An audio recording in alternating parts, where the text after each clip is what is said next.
Before we go to the reset process, be careful. There is two types of Google Mini. There is the Google Mini and the Nest Mini, and both devices does not reset the same way. To know which one you have, look at the bottom. If you see this, you have a Nest Mini. If you don't, you have a Google Mini. In that case, you will see a little button just right here, just over the power cable. You only have to hold it for 15 seconds, and your device will be factory reset. Now, if you have a Nest Mini, look just right here, you have the mute button. You have to switch it to the mute position. The mic's off. You need to see the orange, and then put it back in place. And now you only have to hold the top for about 15 seconds.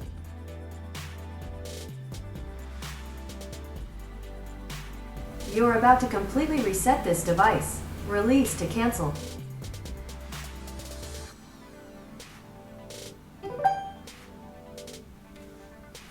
And now you just have to wait for about a minute, and the device will be factory reset as a brand new device.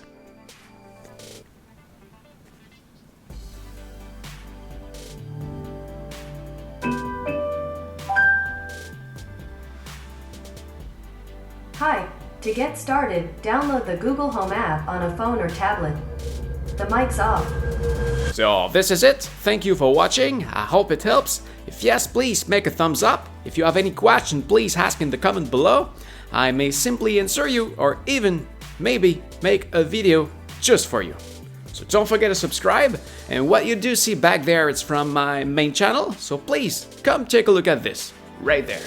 Thank you for watching again. See ya!